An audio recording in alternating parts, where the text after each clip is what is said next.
7. So he's only watching this for the video game girls?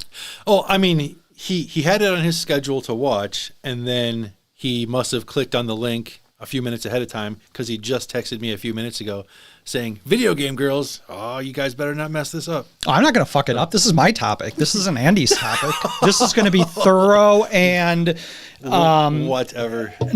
Like real nostalgic, like boner nostalgic. the kind of nostalgia that only somebody who had booby posters in their bedroom can appreciate. You're hitting me with low blows like that, and we just started. Really? Shaming me for not having the booby posters, and we're 30 seconds in. No, it wasn't just that. I hit you with like 3 different things. But that one. Oh, that's the one? That one was the Ginsu knife. That one was the not really that I low-key insulted your topics? No, because my topic presentation is abstract, and I can understand how anybody might question the value of that. That's my life. I live and breathe people not understanding the abstract, stupid shit that I say all the time. That doesn't faze me as much anymore. Not as much. You can't. It's got to be tits and ass. It always comes down to tits and ass. You're not wrong, man. You're really not wrong. Have you noticed on social media how much people have been talking about Sydney Sweeney for the last 2 weeks? Yes. A lot of... who is she even? I don't even know who this girl is. All of a sudden, she was just all over my Twitter one day. And, I mean, she's fucking hot. Yeah. She's got a nice rack. Yeah. But I don't know anything about her. She either has something to do with a popular new TV show or movie, perhaps both. I'm not sure. People watch TV still? Some crazy folks do, yeah. I haven't watched the newest SNL that she hosted, but I'm all caught up except for that. I'll have to watch that this weekend. Everyone's talking about how she's getting a lot of attention, and it's probably because she's a pretty blonde with really, really big boobs. Oh man, so the social justice people just fucking hate that. Yeah, they're calling her toxic for existing. So okay. that's dope. That's why she's all over my timeline then. Because all I follow are fucking trolls, like the people that hate the SJW people and want to do everything they can to throw their toxicity right back into their faces. So that makes up, I think, a majority of the people that I follow on Twitter. Yeah. So I guess I'm not surprised. I have no problem believing that. But she's totally Twitter worthy. How is she not? She's, like I said, she's gorgeous. Right. She deserves it. The first time I ever saw her face or heard her name was she did an episode of Hot Ones like 2 months ago. What's that? A TV show where you eat hot wings with like super duper hot sauce and see incrementally how much hotter and hotter you can handle. Beyonce. Well, no, I don't know if Beyonce's been on it, but they did an SNL skit where she was on it. Now I'm blanking. I think Weird Al might have been on Hot Ones. But yeah, it's random celebrities and stuff, seeing what kind of hot sauce they can handle. So you're saying that girl was on that show? Yeah, I'm like 99% sure. Did she like dribble hot sauce down like in her cleavage and stuff? She must not have, because of the preview pictures. Who fucking cares? Of the preview pictures I saw, if that wasn't one of them, why wouldn't it be if it happened? Yeah, if it happened, that's true. So, that would be all over the place. That would have been great. All right. We ready to start? Do you got a rhyme? Do you have any pre-stuff you want to say? I did have pre-stuff I wanted to say. I just wanted to say I'm feeling a little bit disheveled today because for the last 5 or 6 days, I've been going through boxes of my stuff, and it's thrown me off of my routine. All the mold you're breathing in? The mold I'm breathing in, as well as just I have certain rituals, certain routines for how I get ready, and right now my computer desk is blocked by boxes of stuff, and I didn't do my normal routine today. Plus, I just had dinner at someone's house 2 hours ago, which is like 2 hours before showtime. I'm normally like in my head going over what I'm going to say. I'm sure I'm prepared. I have 6 pages of notes, so as long as Six pages? As long as I don't look like I'm reading directly off them, I should be okay. Are we trying to keep this under 2 hours or what? There's just we're gonna keep. Don't worry, it's gonna work. I wrote pretty big and double spaced, so that helps. So 6 pages double spaced. It's actually 3 pages. Okay. Yeah, I'm a little bit disheveled. Since I sent you the rhyme, all I have to do is pull it up and I will be ready. You didn't memorize the rhyme? You're already blowing it. Everything I started off the show saying is 100% true. It's because I didn't have Carmen Electra on my wall to look at last thing before I went to bed. I feel like that would have helped to focus. That would have helped to like develop focus and where you can just like stare at one thing and not be distracted. Also, I found it, by the way. Also, for those who didn't see the post on social media, here's the deal with the Wiener-Band tournament. Here's the latest and greatest. We are in the quarterfinals. We have 4 different matches of one band versus one band. And we wanted to do a regular, traditional, good old poll on Facebook. Guess what? Apparently a year or 2 ago, Facebook stopped letting us do that. That's so fucking dumb. I can't believe they did that. Mm-hmm. So the only option to do a Facebook poll... You can do them on Twitter. By the way, follow the Twitter because Twitter is where it's at. Yep. And as stuff like this keeps happening, Twitter is going to become more and more where it's at. All of those excerpts that I make that you post on Facebook. Yeah. I am the promos. So close to just subscribing to Twitter Blue so I can upload those to Twitter too. Like the only reason they're not up on Twitter is because I can't post video. Yeah. How much is that? Not too much. It's eight a month. Yeah, something $7 or $8. It's nothing. I'll do it eventually. So the only option that I had was to create a Facebook story, and for each of the 4 quarterfinal matchups, each one got their own story with its own poll, and it actually got a pretty good response. We had they're easy to vote on. Yeah, and I didn't even know that was a thing. I didn't until I looked into all of this a couple days ago myself. I didn't know what happened with polls. If you would have asked me, I would have been like, I think we can still do them on our own timeline.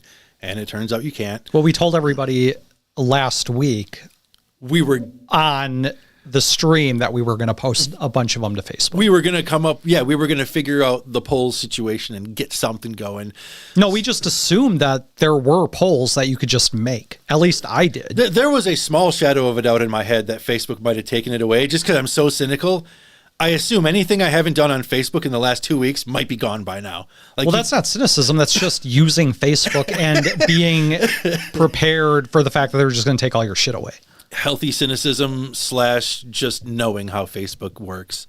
Yeah, Facebook is so garbage. Oh my God. Yeah. When you told me that they took away polls, I was like, I'm not fucking surprised at all. If there were papers in front of you, they probably got thrown.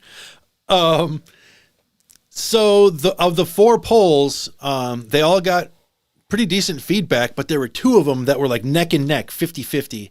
And then it completely slipped my mind. A story goes away after 24 hours. Like a Facebook story goes away after 24 hours. And I'm like, oh, crap. So the last time I looked at him was at maybe hour 20, because it was probably like right before lunchtime today.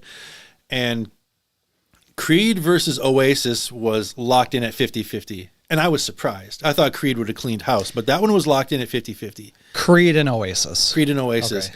Limp Bizkit versus Aerosmith. Okay, so if you're in the chat, write these down because we want you to think about these. If you're in the chat, you guys get to decide. Sudden death overtime. This is it. Yeah, the ones that... So Creed and Oasis. And then Limp Bizkit versus Aerosmith. One of them was at about 45 and one of them was at about 55. And I cannot honestly remember which is which. So if it's that too close to call, we're going to have to throw it to the chat as well. That's fine. But the other 2 were decisive victories. U2 beat Nirvana, so Nirvana's out of it.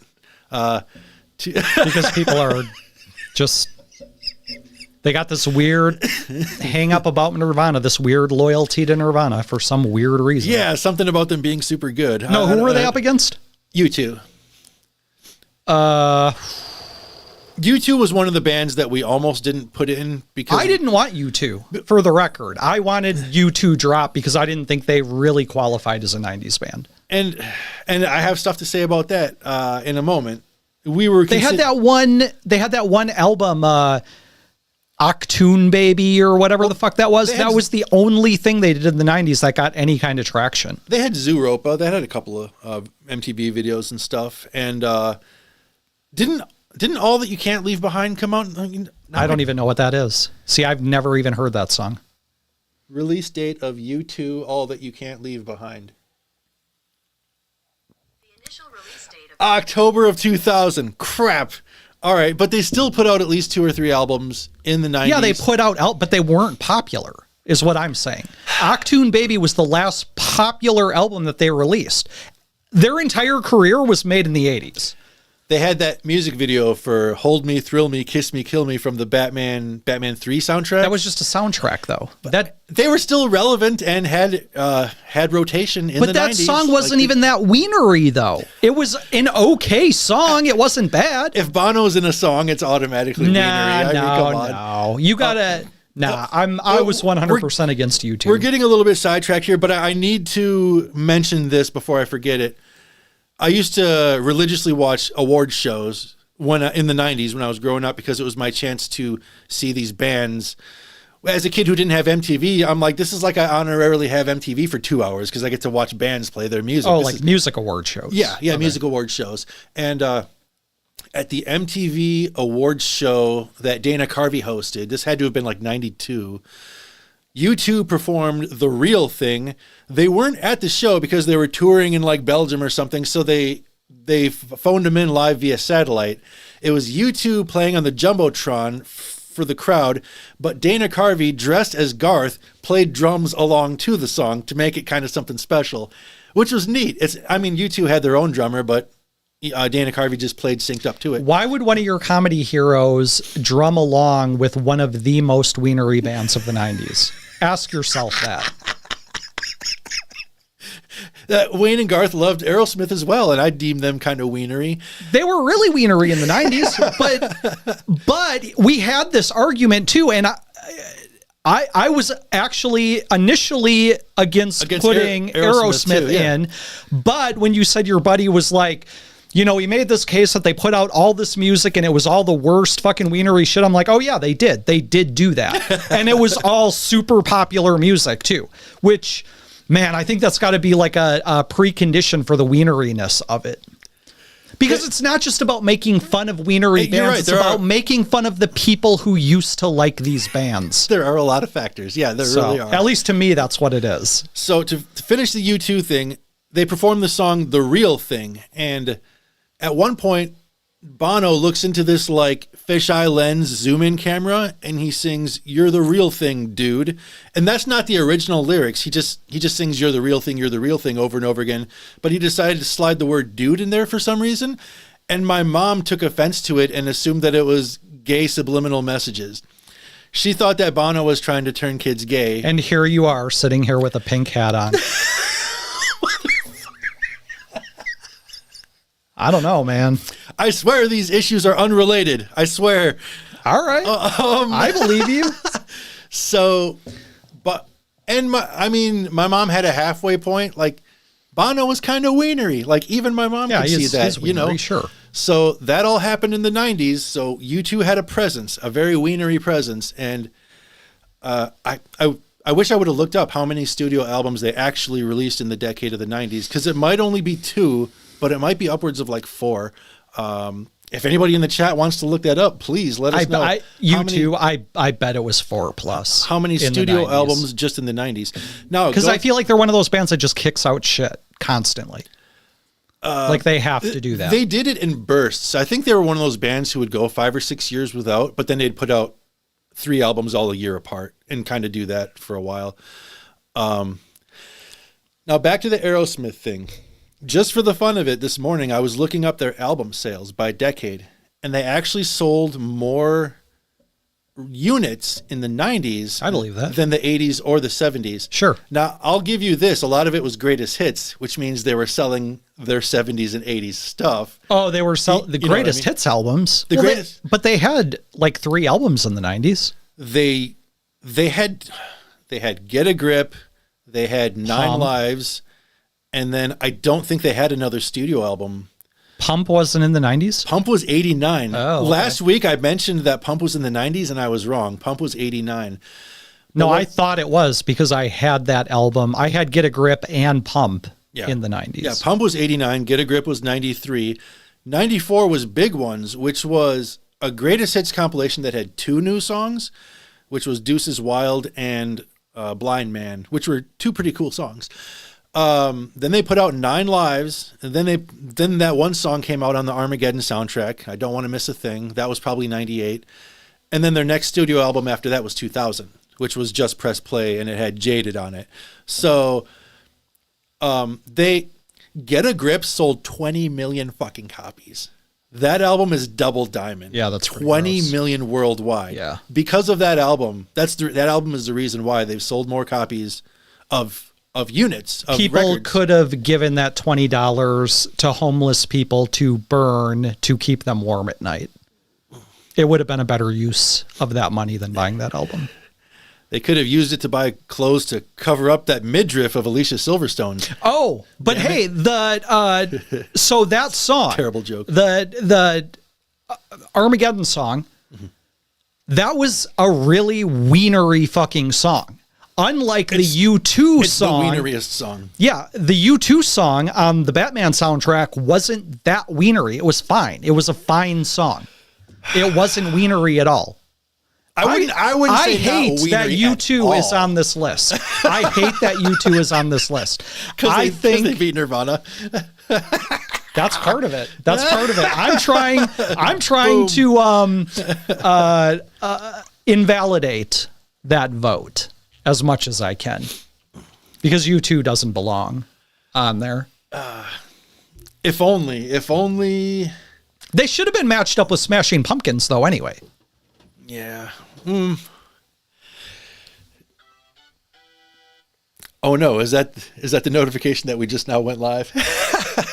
No, I'm kidding. It's not. I know that we've been live because somebody told me. no, it is. It is the notification from that.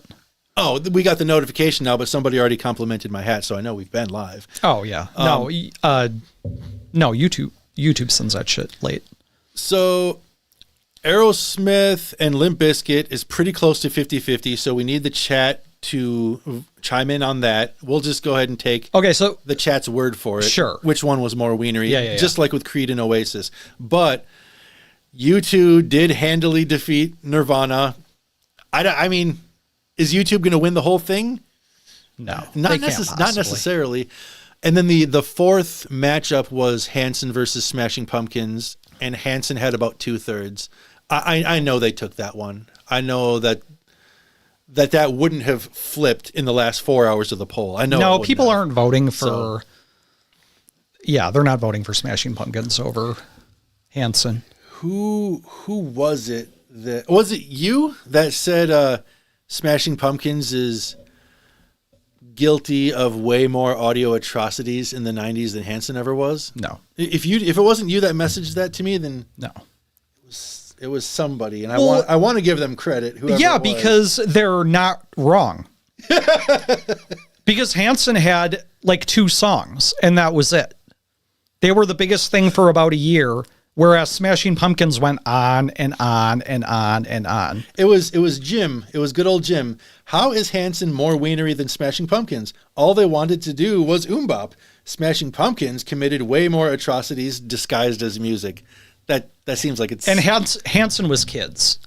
And you can forgive kids for being wienery because they just are. They suck. Hanson and Smashing Pumpkins exist on different spectrums of what it means to be a wienery band.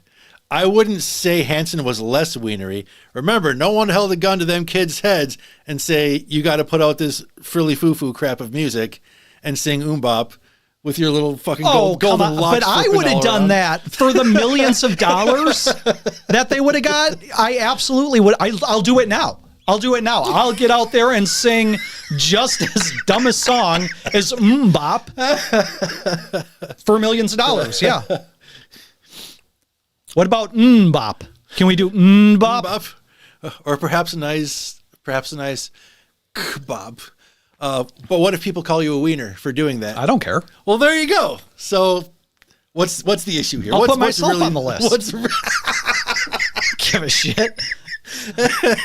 I'll tweet at you from the side of my pool, from my luxury mansion. Your Twitter handle will be Wienerus Maximus. Yeah. No fucks this gives us. Okay. Ready for that? Ready for that theme song? All right. Oh, Are you ready? I will be in 1 second. Dunk. Dead air. Dead mother effing air. Go ahead. I'm ready. Okay. You got it?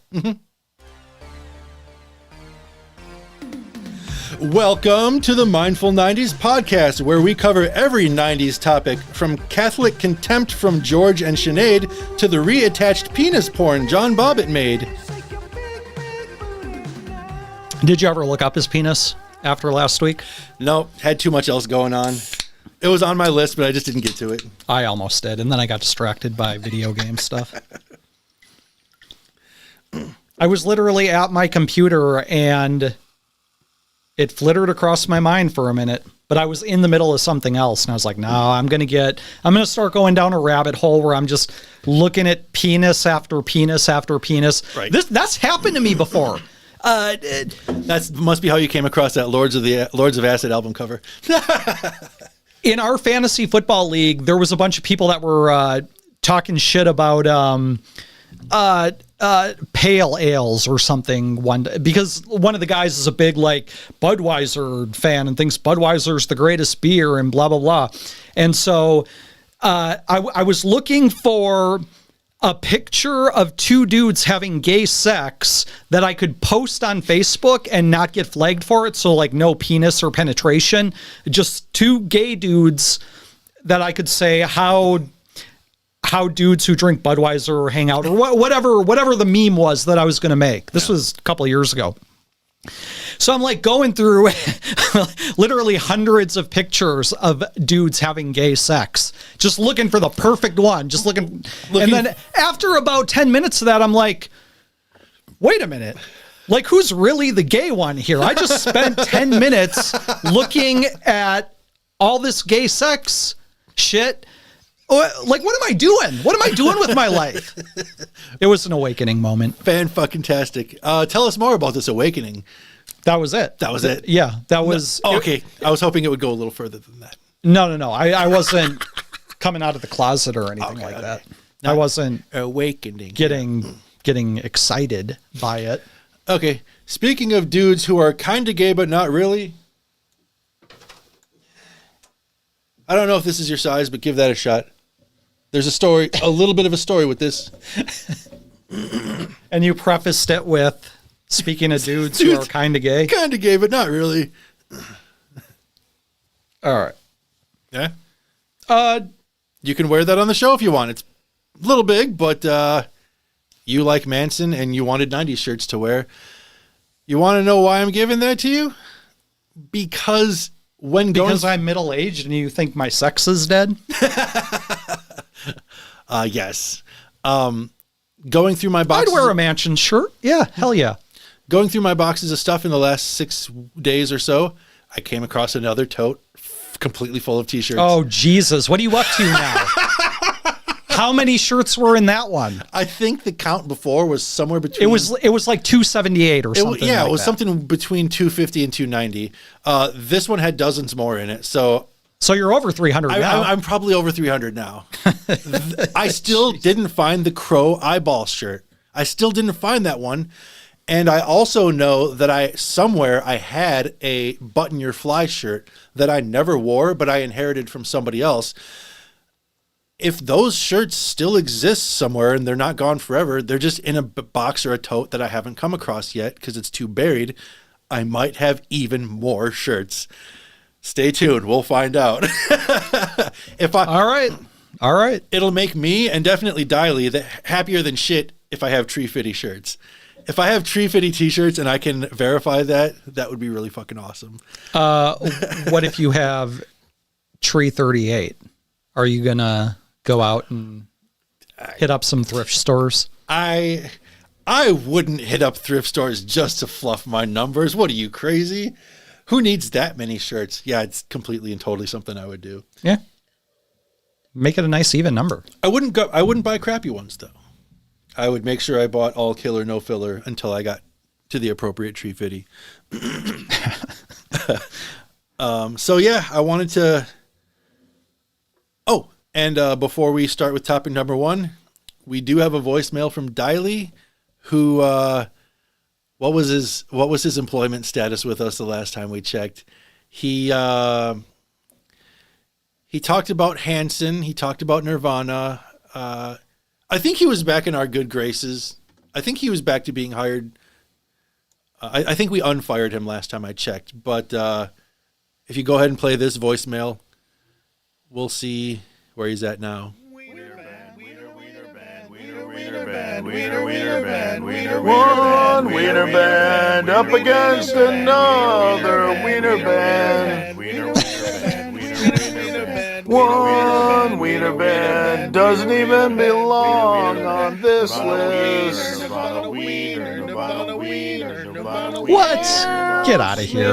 With amazing, crazy, crying wieners. Crazy wiener, crazy wiener, crazy wiener. Hanson, golden hair, teeny bopper, wiener, wiener, boppy wiener, boppy wiener, wiener, wiener band. That was very talented. Yes. Yay. Thank you, Diley. That was a great a cappella piece. You know that's a Game of Thrones spoof, right? Yeah, yeah. Well, more specifically, it's a spoof of South Park spoofing Game of Thrones. So it's rather meta.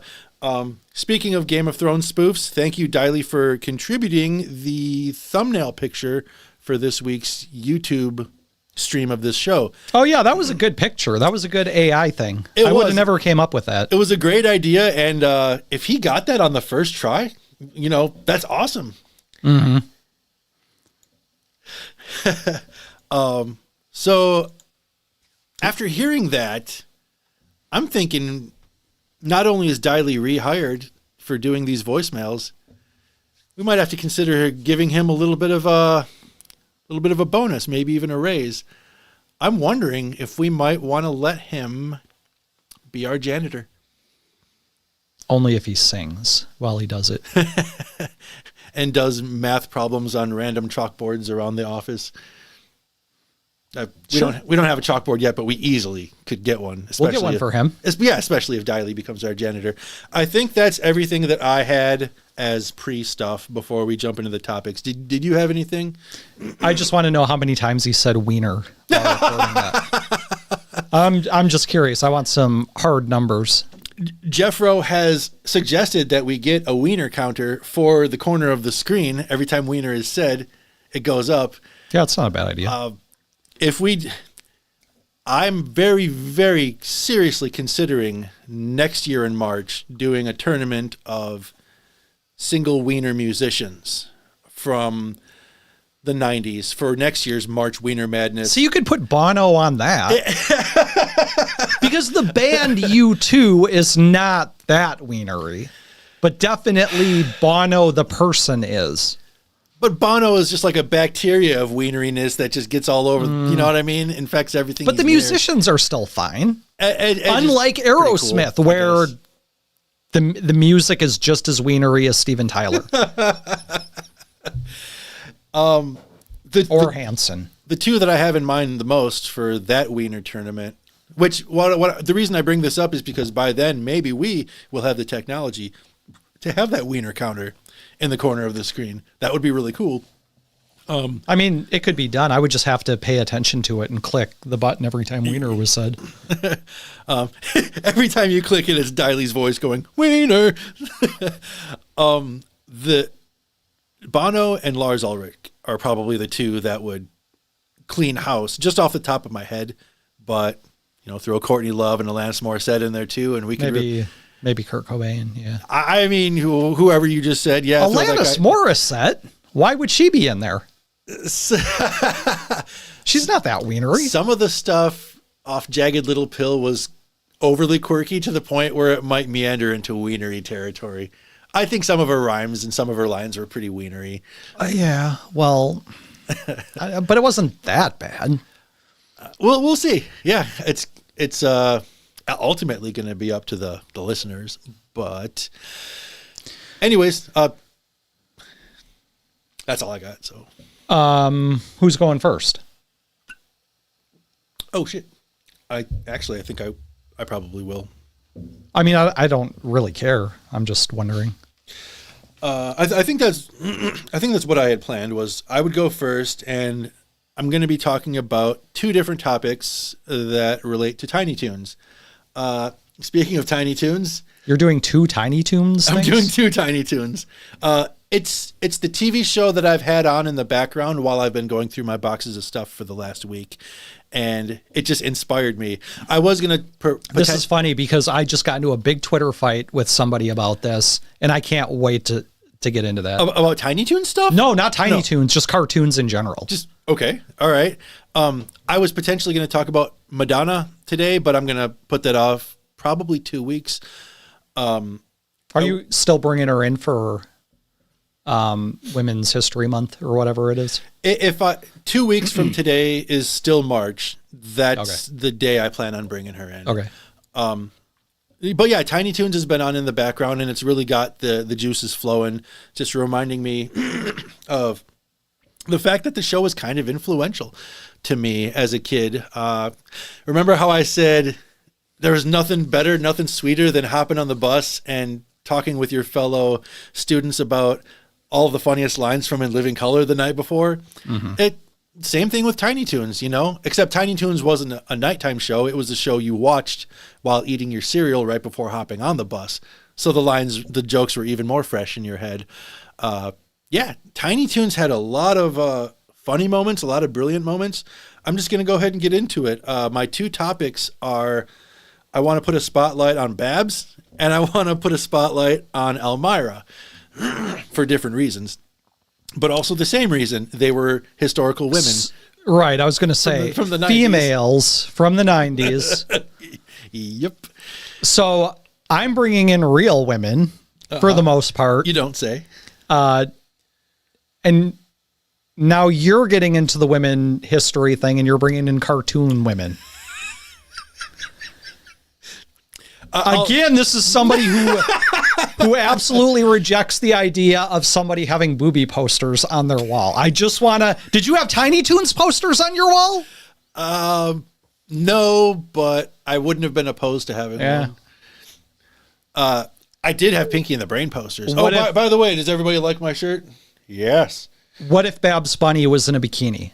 And she was like, her fur's all wet and... Oh, one of my topics that I'm bringing in is going to be very much related to all of this. Okay. But it's going to be after March, though, because March is for the ladies. March is for the ladies, yeah. No, I would not have had a Babs Bunny bikini poster. Just throwing that out there. I don't believe you. So, yeah, I've had Tiny Toons on in the background a lot in the last week, and wanted to talk about... First things first, I wanted to talk about Babs Bunny. She was voiced by Tress MacNeille. You know who Tress MacNeille is? No. She's a fucking amazing voice actress. If you've ever seen the music video for Weird Al's Ricky, it was from his first. Yes. It was from his first album. Because I had it on VHS. It may very well have been the first single off that album, but maybe not. Maybe it was My Bologna. In the music video for Ricky, she played Lucy. That was Tress MacNeille. Oh, okay. Who is also the voice of Babs, also the voice of Dot on Animaniacs, also several voices on The Simpsons. Any lady in The Simpsons with a raspy voice, that was Tress MacNeille, except Lunch Lady Doris. Futurama, Tress MacNeille does Mom, as well as the vast majority of female characters that are not Leela or Amy. And what else do I have written down? Well, those are the things that she's most known for, but she's had her hand in a lot of stuff.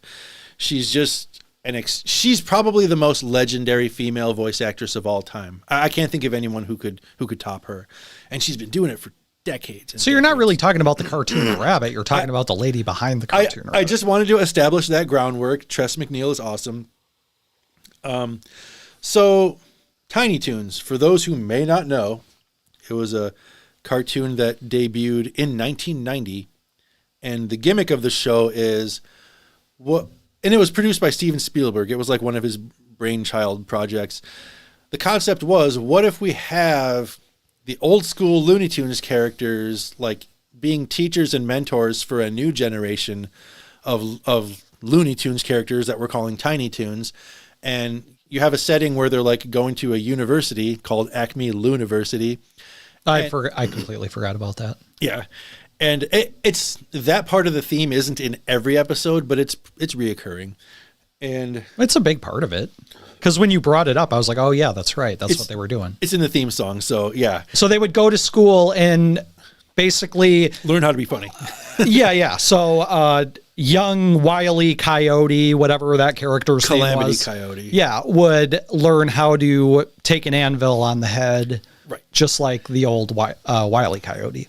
Plucky Duck would be taught by Daffy Duck how to properly freak out at things, how much his beak should blow off, how much his eyes should bulge out, etc. Yeah. They learn how to do all I that completely stuff. forgot about all that. They decided to split Bugs Bunny into two, Buster and Babs Bunny, a boy and a girl. And man, in hindsight, I'm like, God, how much more lame and boring would the show have been if it had just been Buster? Like, it was a really, really clever idea to have the main protagonist, technically the main character. We dressed up like a girl bunny all the time. Gosh, Jim, And steal- I didn't know you cared. Spielberg, being a boomer, he probably saw a couple of those bunny cartoons where he's like, oh, man, gonna need some alone time in the bathroom for a little while. Maybe they did make Babs Bunny bikini posters and I just missed it. I don't know. No, you wouldn't have missed it. I felt like you would have been all over I probably wouldn't have. I wouldn't have. Fucker. I wouldn't have been all over it, but I wouldn't have missed it, really. So, trying to get back on track here, sir. You've got my mind in that bunny gutter. I thought it was a great idea to turn Bugs' protege into two. And Babs was great because, and I'm saying this stuff, I'm trying to say it in order as well as I can, but the point that I'm ultimately getting to with all this is I thought Babs was a great feminist icon, potentially the greatest feminist icon of the 90s. Of 90s media, like TV, movies, radio, etc. 90s popular culture media. Okay, so why is that? Well, it seems like she was usually balanced and on the level and focused with whatever she was trying to accomplish. And even when she wasn't, she eventually worked her way towards that point of just like getting focused, being on the level, being a good problem solver. That's what could be a better feminist role model than someone who's a great problem solver and has a... But also feminism meant something way different back in the 90s than it does today. You're talking about Ani DeFranco type stuff? You're talking about... Well, I feel like the strong female characters of the 90s were people that tried to strive towards virtue in some way. Potentially even virtue signaling? No, that's what they do today. They don't strive for any virtue. They just signal fake virtue all the time. Well, I thought... insufferably, nonstop. Well, then what you were just saying, I thought Babs did that. I thought Babs was a pretty good, did a pretty good job of trying to find courage, trying to... Yeah, I'm agreeing with you. I'm saying, communicate well. Yeah. That's what a feminist icon in the 90s you're just taking would the have. time to remind people, hey, feminism back then was definitely different. Yeah, it than was is now. definitely way different. Okay, so when you're okay, saying like yeah. she was a feminist icon, it didn't mean she like shaved her head and wore a Free Palestine t-shirt everywhere she went. With a nose ring, yeah. I feel like she did a good It job. was always about becoming a better person in some way. Yeah, leading by example, but also being a good team player when it called for it. Yeah, I feel like she did a good job of just being a good person, being a good bunny, admitting to her flaws. And there was an episode that was about her acting out in class, and because she had so much energy in her, and she wanted to. Because school's a horrible, horrible place to stick energetic kids. Absolutely. Absolutely. That was the lesson. Or even just ambitious kids. Yeah. Somebody, yeah. There's one thing I was reading on like a Tiny Toons wiki page or whatever, like a fandom page, basically described Babs as being like a young female version of Robin Williams. She just had that in her where she needed to perform and do voices and do impressions and try to get people to laugh, make everything bring levity, and positivity to situations by making people happier. But with that came an issue of self-control. And that was the point of one of the episodes where she ran away to Wacky Land because she got kicked out of class for not Elmer Fudd's class for not having enough self-control. And that episode was all about her trying to strike a balance between when is a good time to focus her energy into performance art versus when is it time to maybe dial it back just a little bit. So that was a good episode. I'd say that one was a feminist episode because she did her own thing on her own terms for the most part. Do you think there was a lot of little girls watching this show? Yeah. Was there? I think everybody my age sat and ate their cereal while watching it before hopping on the we bus. did. Yeah, sure. Yeah. Except for the lucky kids who lived close enough to school to walk, but they didn't ride the bus, but they probably still watched it. Anyways, there was another episode that was basically about her pioneering for women's rights in the sense of okay, let me just jump into it. It was an episode called Fields of Honey where there was this old school cartoon, kind of like in the days of Steamboat Willie, Mickey Mouse era, where it was all black and white and a lot of just doo-doo whistling kind of cartoons. There was an era of cartoons that she discovered where there was Bosco and Honey, which was kind of like a Buster and Babs. And she's like, how come this is the first time I'm hearing of this? These cartoons that I'm watching from this archive are super hilarious, and now they've just been lost to time. She took the time to build her own theater so she could take these old reels and have a film festival where she just played nothing but Honey cartoons because a secret voice from off in the distance that was wearing a cloak whispered to her, if you build it, they will come, kind of a Field of Dreams spoof. And she's like, yeah, that totally makes sense. If the quality is there, if the cartoons are funny, I just have to show them to people and it will bring her back to life because what keeps a cartoon young, they used the word young to mean relevant, was, does it make people laugh? Do people like it? So she just had to get it in front of people's eyeballs and ears for them to realize that Honey was great. And this is all tied into the fact that she wanted a mentor. She's like, how come everybody else gets a mentor? Everybody else had a direct protege. So in this instance, I think she's referring to Bugs as being Busters because they're both boys, but technically she's like, where's my mentor? And by the end of the episode, it's just the happiest ending you could possibly ask for. She gets she puts on her festival. It's a huge success. Everybody's laughing until they're falling apart. She meets Honey. Honey thanks her. Sorry, spoilers from a show 34 years old. And it's just the best thing ever. And the general message of the show was that my takeaway from it was Babs did an awesome thing through what I would call the better side of feminism. Just working hard and doing it right and not blaming other people for stuff, just doing the damn thing and showing that with hard work you can affect positive change. She wasn't blaming the patriarchy. Yeah. And if she did deliver any lines in that episode to diss the patriarchy, I guarantee you she did it funny. And you know what? That's okay by me because if you complain funny, you're doing it right. And I think overall Babs did a good job of complaining funny. And I can't overstate how important that is. You got to complain funny. You got to try to stay on the level and just focus and work hard, and you will probably achieve your goals. Above all else, she complained funny and turned negativity into motivation. The moral is women are smart and funny. Get over it. And then let me just look. Is that what she said at the end of the episode? No, that's what Cartman said in a really, really funny episode of South Park. Probably after the 90s, though. Yeah, I had other notes I was going to say, but it was just a bunch of crap in case I thought I ran short. But this episode is actually already running kind of long. So I think that's where I want to end with Babs Bunny is she was the best. I wish more little girls, young ladies that I went to school with were more like Babs. Maybe I would have had better luck getting a girlfriend. I don't know. But then again, the real problem was probably me. So you're looking for Babs Bunny.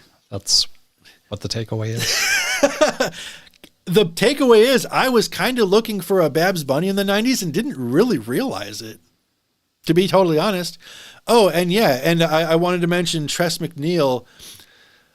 The humor, what made Babs Bunny so hilarious wasn't necessarily like the joke lines that she delivered. It was like the fact that she was like an improv player, like a Robin Williams, like a Second City person.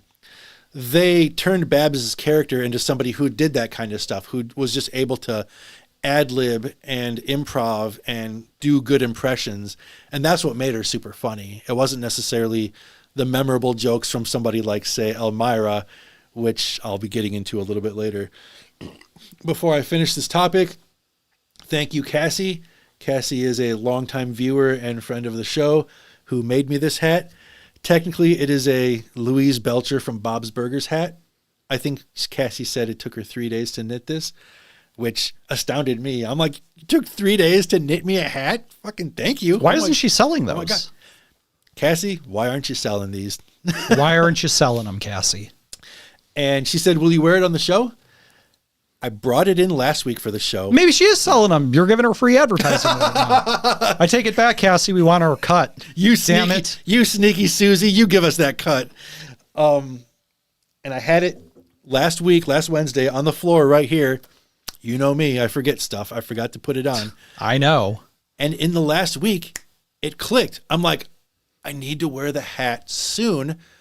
I'm watching Tiny Toons. It's that moment in my head from Simpsons. Dental plan, Lisa needs braces. I finally start connecting the dots in my head, and I'm like, these are bunny ears. I'm going to talk about Babs Bunny while wearing the hat. It's fucking perfect. There you go. And I'll still wear it while I'm talking about Elmyra, because all Elmyra ever did was chase bunnies. So there you go. Oh, yeah. Now that you mentioned that, now I remember her character. I didn't know who that was at first. Oh, okay. I had completely forgotten about that show. I know nothing about it. That And show we used to watch it every single day. Remember when I said I got into an argument with somebody on Twitter about this very thing? Yeah, more about this. That's what it was about, really. Because they were talking about like cartoons that they watched when they were kids. And they're like, yeah, who still watches cartoons, you know, even in their 40s and blah, blah, blah. And I left some just, well, you're going to hate this then, because I left just a snarky comment saying, yeah, there's some cartoons I watch, like cartoons for adults. Absolutely. You know, South Park, I'll watch The Simpsons. And, but if you're talking about kids cartoons, I don't watch kids cartoons for the same reason that I don't drink from a bottle anymore or piss my bed. And the more I thought about it, I'm like, yeah, you know, there's a lot of people, especially on nostalgia Twitter, that just talk endlessly about all of this stuff that they, you know, all of these great board games they had as kids, or cartoons. If it's for monetary gain, good for them, but it's just for the fun of it? Yeah, for sure. Oh, okay. What, like watching the cartoons? I mean, if you're on Twitter and you're talking, and if you're like 40 talking about little kids cartoons nonstop on Twitter, if it's for some sort of... No, for... I'm talking about like some of these nostalgia accounts. Okay. So... But are they tied to a YouTube that's monetized? Some of them probably are. Okay. I doubt I'll give some slack to them. Well, anyways. But I won't. And here's why. Because it is not good just because you have nostalgia for it. And I think even as a 40-year-old man, I can't even remember the cartoon he was talking about, but it was something dumb, something that I would never go back and watch. Okay. And everybody has this idea that nostalgia is so great. And if we saw it when we were kids, like I said before, when I brought in my shitting on nostalgia topic and I talked about imprinting, that's really all it is it's just imprinting you at a certain moment in time. I don't remember you bringing in that topic because it was a really long time ago and I don't give a shit about nostalgia. So, well, it wasn't long enough ago. See, you need stuff 30 years old. Anything that's 2 weeks old is not memorable. So, you know, I'm thinking, you know, imagine that if you're 7 or 8 years old, and you're sitting there having a conversation with somebody else about the mobile you used to stare at above your crib when you were a baby, and you would be like, yeah, it was so shiny and wonderful, and Play School made the best mobiles, and somebody else would say, no, Mattel made the best mobiles, and it would just be this big, stupid, pointless argument, because why do you give a fuck about mobiles? Like, you would think, hopefully you had grown beyond that and just forgotten about it. Yeah. Do you remember anything about the mobiles that you had over your crib? Like anything? No. That's how I feel about all of these cartoons, like Tiny Toons and like anything else. I watched it religiously every single morning, but it had, but I also watched like G.I. Joe and Ninja Turtles and all this. And I remember, you know, the characters and, but I can't say I remember any of the stories. None of them. Hey, like none of it stuck with me. Some of them stuck to my bones a little bit more than others. Well, basically what I'm saying is that to me, it's like it's remembering the mobile over my crib. It's just, I have completely forgotten about it. Doesn't matter to me. If I try to go back and watch any of these cartoons now, I'm just going to be bored to tears. Yeah, and I mean, for what it's worth, a lot of 90s shows that I enjoyed, I would deem them unwatchable. I would deem them not having stood up the test of time. But I know what you're saying. You're saying to you that's 99 to 100% of all of them. And if you follow Nostalgia Twitter, you would think that I had just committed the greatest heresy. What can I say? If something nostalgic has meaning to me, yeah, you're right. It doesn't have any objective meaning, but anybody else who's on the same page as me, you know what I mean? For anyone listening right now, who knows, maybe 1 out of every 2 people would be like, oh my God, I'm so glad you brought that up because I haven't thought about that in a while and it's kind of neat to remember it. It is what it is. Some people like it. Some people, some people don't. I'm trying to think if there's anything. Are there any cartoons from the 90s that I would still watch today? Aside from like South Park, aside from the ones that were made specifically for adults, are there any that I would? And I don't think there are. Super Mario Brothers Super Show. No? You wouldn't rewatch that? I doubt it. I don't remember anything about it. Alvin and the Chipmunks, Muppet Babies. No way. God, Garfield no. and Friends. I would check it out. I don't know that I would get into. I would watch it again just to remember what it was. Refamiliarize, yeah. Yeah. Huh. Ninja Turtles? No, definitely. I don't think I could rewatch. With somebody else who was into it, I could rewatch Ninja Turtles from late 80s, early 90s. I couldn't watch it with anybody, though. Like, if you invited me over to your house to watch Tiny Toons, like a Tiny Toon marathon, I'd be like, fuck no. I got shit to do. I'm an adult, man. I got work to do. I'm not a diaper baby. I got you. Okay. Okay. That was my only point about that. Okay. And so it's fitting that you brought in that topic because I'm like, oh, yeah, I just argued with somebody about this. Anyway. Right. I'm bringing in a real feminist hero, an entrepreneur, somebody that women in the 90s could really look up to and learn from. Okay. That is Heidi Fleiss. Right on, brother. Do you know who Heidi Fleiss is? What do you remember about Heidi Fleiss? Did she run a prostitution ring? Yeah. She She was very, very successful at running a prostitution ring. That's about the gist. And then obviously at some point she must have gotten busted. Man, you know, a lot of the That's topics. About what I remember. That's it. A lot of the topics that I bring in here, I only remember hearing bits and pieces of them. And really, I only bring them in because I want to learn like the story behind the story. What did I miss when I was a kid? I remember seeing the shit all over TV or whatever when it happened. Heidi Fleiss was another one. So if you live back in the 90s, you remember the Heidi Fleiss scandal. It was this woman who got busted. By the way, I can't wait to find out if you think she's more or less hot than Monica Lewinsky. I'm chomping at the bit for that right now.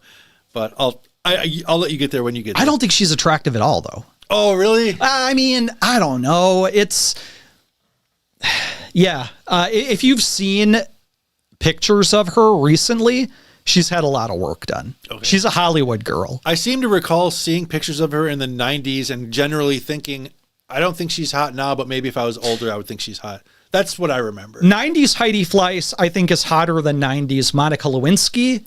50-year-old Heidi Fleiss is nowhere near as hot as 50-year-old Monica Lewinsky. Thank you. That's what I wanted to know. That's the answer. That was easy. Okay, Man, I should have brought in, I don't know, maybe I can bring in pictures at some point and we can compare them. Because I think you would agree. Maybe not. You didn't have booby posters in your room. So, like, I feel like you don't have enough expertise on that. Chat. Son of a bitch. The men in the chat. Let me know what you think of modern day Heidi Fleiss. Do a quick web search. Look at some pictures. Like I said, she's hideous, man. Like, women who get plastic surgery in general always have that uncanny valley thing going on. Women post 50 who have had a lot of work done are just a completely different species of human being. Blow-up dolls are more attractive. Did you see the plastic surgery pictures of Madonna from about a year ago? Oh, yeah. Exactly. Those were hideous. Those were utterly hideous. I laughed my ass off at every single meme that compared her to the main character from Saw, the jigsaw guy with the cheek. She looked like that. She absolutely did. It was disgusting. Talk about uncanny. Yep. Okay. So anyway, Heidi Fleiss. It was a big story that broke. The reason that it was a big story at the time is not because she was a madam who was running a prostitution ring. It was because she was running the most lucrative, popular prostitution ring in all of Hollywood. And she had a black book full of names of all of these like, apparently not everybody in Hollywood's fucking kids. Like, apparently there are people in Hollywood that do like fucking real women. So Heidi Fleiss was giving him that. And that's the only reason why the story was a big deal at the time, because she could have released all of this information and everybody was just speculating nonstop. Oh, who's on her black book? Blah, blah, blah.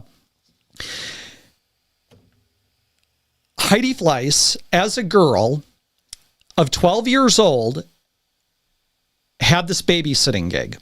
She used to do babysitting jobs for everybody in the neighborhood. She's from some Hollywood adjacent suburb. And straight out of Compton. Got you. She got so good at it that she went into business where she would hire other girls to take these babysitting jobs and she would take a cut of it for her to do the job. And it was such a big deal when she was a kid. She was in such high demand and she had girls that she went to school begging to work for her. That's a true story. That's a feminist hero too. And absolutely. That's a boss bitch entrepreneur. Yeah, from a young age. She's not even a teenager yet. And she's already doing just getting started. Fucking A. And this kind of sets the tone for where she's going to go later in life. Well, nobody saw that coming necessarily, but it was a really good idea.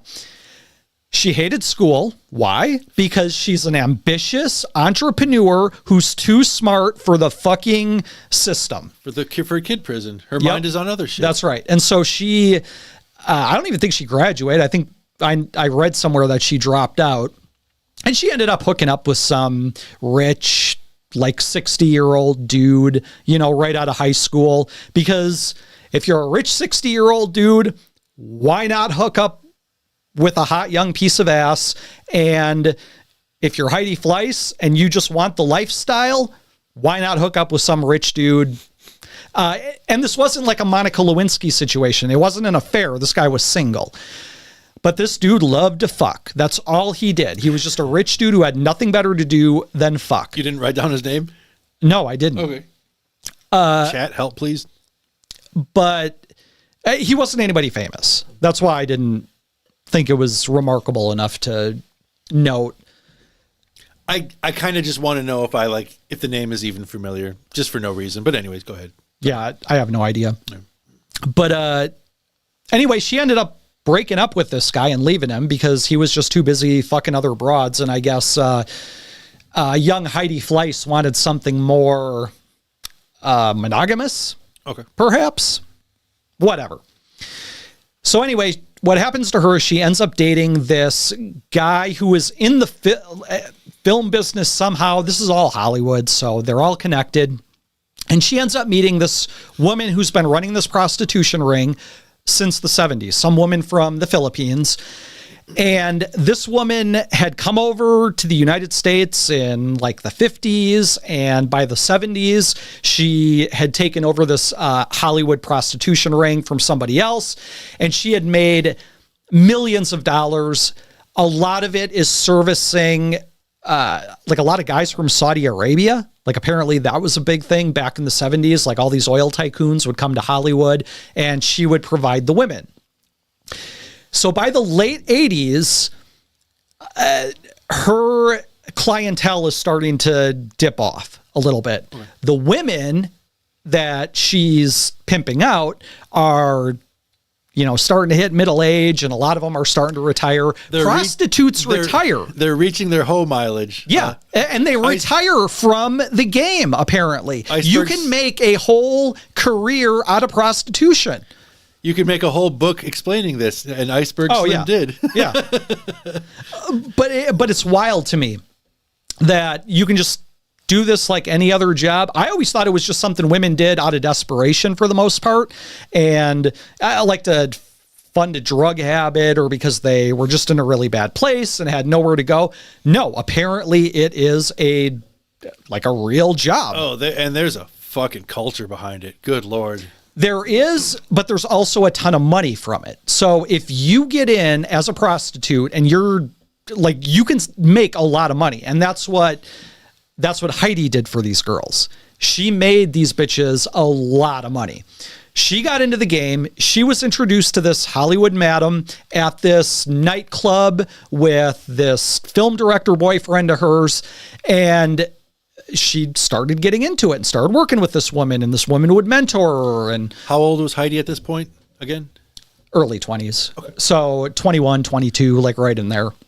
Again, she's fresh out of high school pretty much. So she had broken up with the rich guy and she started doing this. Well, the first problem that she had to fix with this one lady's prostitution ring was that her prostitutes were getting old. Got to put these hoes out to pasture. They're just not cutting it. So the first thing she did was go out and recruit girls in their 20s to join the escort service. That's what they call it. Escort service, right. Whatever. She did that and she turned around this whole business overnight. And so this lady was really impressed and made her like her second in command. But at some point they had a falling out, they had a fight, and Heidi's just like, fuck it, I'm going to go out and do it on my own. And she did.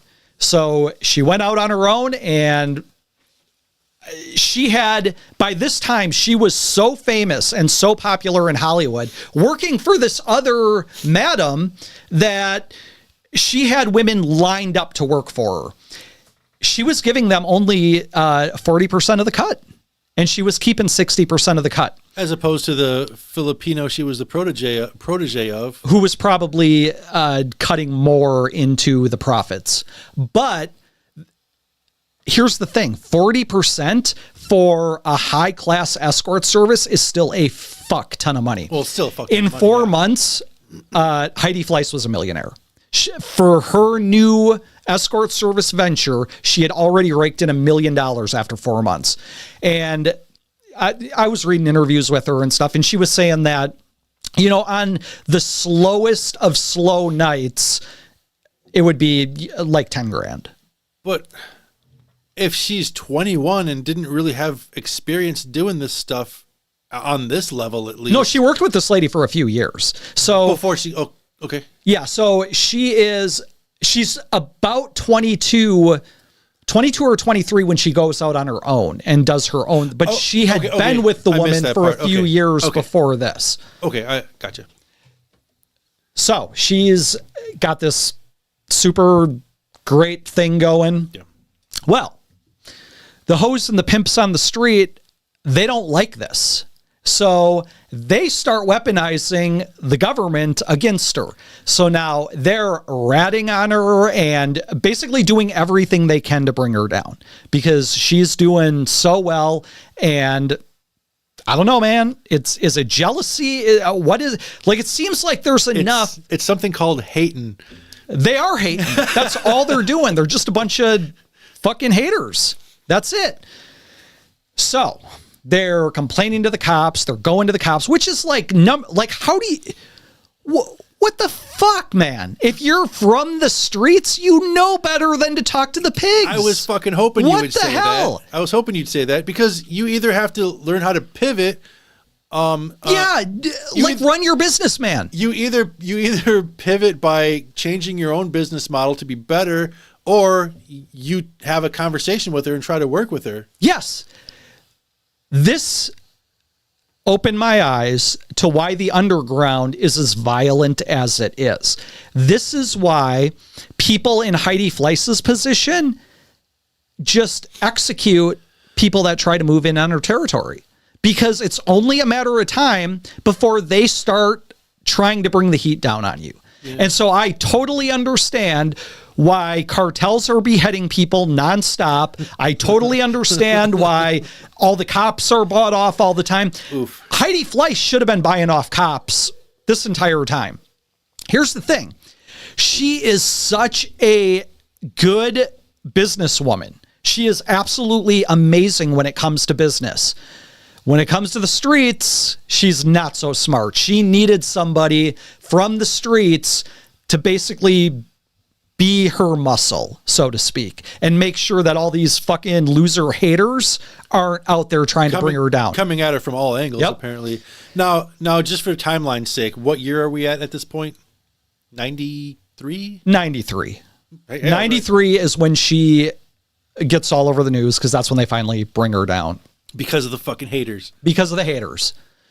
So finally, so the cops endure this for months and months and months. They, for whatever reason, didn't really have any interest in going after her. And I think the reason is because they understand that it's too good of a business. It's too good of a business for your town. And I guarantee you the chief of police is probably taking little trips, and some of the other guys, and I'm the DA probably. I don't know for sure, but I'm speculating here. There's probably a lot of these people involved with this. Anyway. Oh yeah, it's Gotham City, man. Well, LA is definitely Gotham City. It's bad as far as corruption, everything. But so anyway, they set up this huge sting operation. They get this fancy hotel. They bring in all of these supposed rich guys, which were basically all undercover cops. And they bring in all the they basically contact Heidi and they say, we need X number of whores. The best of the best. Yeah, the best of the best. Meet us at our cool thing. We're having a conference. And this is something that just happens every day all over America. And we're not there. We're not there. We will, I'm not going to say we'll never know the joy, because we will know the joy someday. I want to go to a conference somewhere with all of these other rich people and just have a pick of 20 whores. And I want like 3 of them too. I don't just want one. In the meantime, that's the kind of service that she was offering. In the meantime, you and I will just have to settle for furry conventions, I guess. Furries are for you. Like, Babs Bunny never did it for me. Prostitutes will. So anyway, they set up this elaborate scheme to like bring it down. And by the way, this is why people are saying defund the police. Yeah. Like, if you have all this money to set up these elaborate sting operations where you can rent these nice places and bring in all these whores, you got too much fucking money. And they're bringing down a beautiful business operation that everybody loves and wants. And you know what? Modern day progressive feminists would maybe agree with you, because sex work is real work. Yeah, I would hope so. Right. It is real work. Sex work It absolutely is real work. And, here's the government trying to stop a working woman from making some scratch. They get all these women in one place. They got a few of them to let it. There's certain phrases that you have to say from a legal standpoint to where they can say, all right, we got you. You are offering sex for money, so we can nail you on prostitution, whatever. I'm sure if you're running a high-class escort service, there's probably like a what not to say around the cops 101 or what not to say around anybody who's trying to hire you for your services because you got overfunded police departments sending people out there to try to bust hookers. They got a couple of them. And this was just a domino effect that finally got back to her. She ends up having to go to court. When you say domino effect, you mean people being told if you rat out so-and-so, you'll get a reduced sentence? I'm sure there was some of that going on. Yeah. That's kind of what I'm more than likely. But anyway, it finally gets up to her. And this is where it blows up all over the news because she's the Hollywood madam. She is it. She's the it girl. Mm-hmm. She's the one that provides all of these people with the prostitutes that they want. We know that one of them is a Texas billionaire and one of them is Charlie Sheen. If there was one name that you had to guess out of Hollywood who was probably utilizing Heidi Fleiss' services, it was Charlie Sheen. Cheers to winning. Yeah. Here's the thing. The only reason we know those two were involved is because they testified at court. Testified in her behalf, I'm sure. Testified for the defense, I'm sure. Heidi Fleiss can do, this is another reason why she's popular and she should be admired and why she's a winner while the loser player haters in the streets tried to bring her down. The scabs and the scallywags, yeah. Because she didn't open her goddamn mouth. She kept that shit closed all of these years and still nobody has any idea who her clientele is. She ain't saying shit. And she could bring all these people down if she wanted to. Isn't that the definition of a ride or die bitch? A bitch who won't snitch? She's awesome. She's awesome just for that. Yeah. Yeah. Fucking A. So she ends up bigger balls than any of those haters. Yeah, than any of them. Than any of the cops that busted her. You know, fuck the cops. Seriously. She goes to court. Jury gets pretty deadlocked on a couple of the things. And so, you know how they have like a chairman of the jury or whatever? This person is worried that, they're not going to come back with a verdict. It's going to be a hung jury. Should have been a hung jury. She should have walked free from this whole thing. But what they started doing was they started wheeling and dealing. Well, we think she's guilty of this, but not of this. Well, let's all find her guilty of these charges and not these charges. So there was all this shit going on behind the scenes. She ends up getting convicted of like 3 of the charges, but like 2 of the bigger ones got dropped off. So she ends up being convicted by the state. Right around the same time, the feds decide, we want a piece of the action now. Now we're going to nail her for fucking tax evasion and some other dumb money laundering was the other one that they brought in. Okay. Yeah. All they saw was this rich, successful entrepreneur, and they're like, wait a minute, you're running like an illegal operation here. We know we can get a lot of money out of you too. And so the feds came in and they nailed her with a bunch of shit that she got convicted of. In the end, she ended up going to prison and it wasn't prison. It was like a minimum security type of thing. But she did her time. She went there for 3 years. She got out. 3 years? Yeah, which isn't bad, I guess. She shouldn't have got any time at all. Right. But all things considered. Yeah. 3 years, meh. And so she served her time. She got out and she got involved with, one of the dudes that was in Saving Private Ryan. And she was married to him for a little while. And then, she went to Las Vegas at some point because she wanted to open a brothel there in one of the counties where sex work like that is legal. And then there was all this bureaucratic red tape. Because she's a felon, she can't run a brothel in our county. Like, what? Are you fucking kidding me? She is the best at doing this. And there are waivers for everything.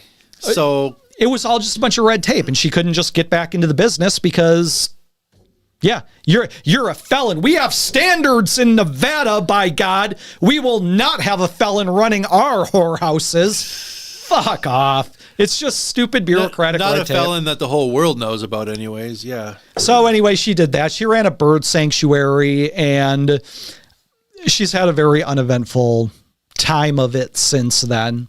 Yeah. But that's it. The Hollywood Madam. That's her story. That's why she was super popular. And like I said, to this day, she's kept her mouth shut. Nobody knows who's in her little black book because she is trustworthy. And not a hater. So wait, when she went to prison, what happened to all the money she had? Well, I hope she had it squirreled away like everybody else who goes to prison who's rich. Yeah. Like I hope she had to have. Like she's still got to be. She declared bankruptcy after prison. So I don't know if that was just for the books or what the deal is. Yeah. But you would hope that somebody like her would have had somebody in her employ that would have. But then again, she Properly should have laundered had that shit. She should have had muscle in her employ too, and she obviously didn't have that going on either. That one box that she didn't check. Yeah, well, so I don't know. Maybe she is just completely broke. Who knows?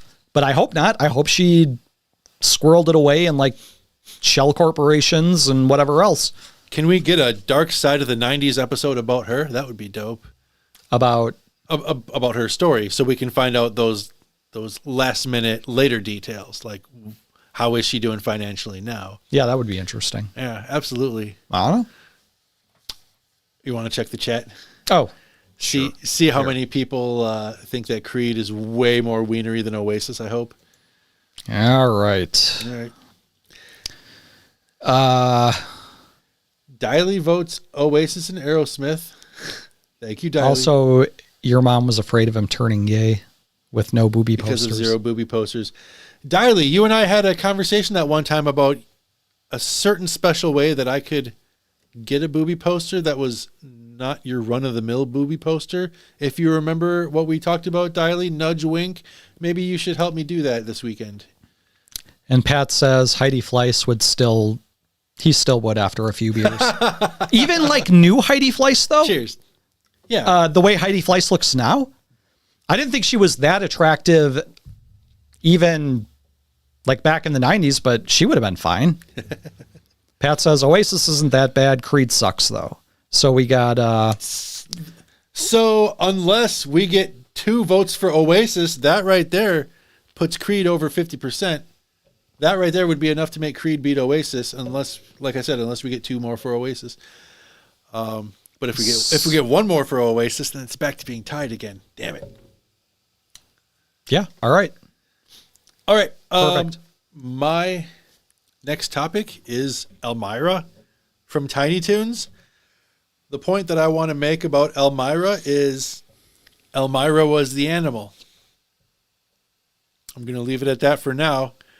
Let you guys fill in the dots as I talk No, that makes sense. to figure out what I mean by that. I think I understand. I think most people probably do too, but okay. So first and foremost, when doing my research for this, I'm like, you know what? I have wondered for 30 plus years, who the fuck ever did the voice for Elmyra? I legitimately didn't know. It was a lady named Cree Summer, who was also in that TV series called A Different World, which was a spin-off of The Cosby Show. It lasted for 6 seasons. She was on the last 5 of the 6 seasons.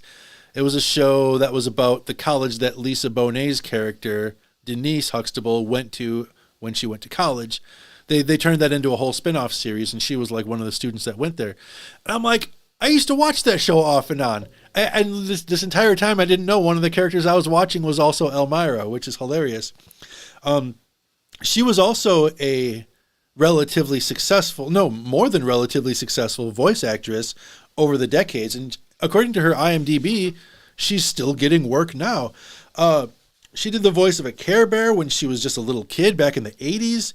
She did Penny in Inspector Gadget. I'm like, dude, I watched that. I didn't know that was Elmyra. Yeah, that was another show we watched all the time. Yeah, and the Inspector Gadget cartoon. I don't know if she was Penny in every season, but she was in at least part of it. Susie in Rugrats. Somebody called Phaedra in The Wild Thornberries. I'm out of my league. These are shows I never watched. Wait, what was the one before that though? Susie from Rugrats. You didn't watch Rugrats? I didn't watch Rugrats, no. During that period when like Rugrats and Ah Real Monsters were like the thing, I just didn't have access to cable. And whenever I did, I would just go straight to MTV to catch up with whatever I had been missing. I guess, unless I'm mistaken, SpongeBob SquarePants has a spin-off that's just about Patrick and what's going on with him. I have no idea. I guess she does the voice of Bunny Star, which from what I gathered must be either a family member or the significant other of Patrick. I don't know much about this, but I was just looking at like an IMDb or whatever, and it says she's on this weird SpongeBob thing called whatever with Patrick as Bunny Star. Anyways, yeah, so she's had a lot of cool voice acting and live action acting work over the decades.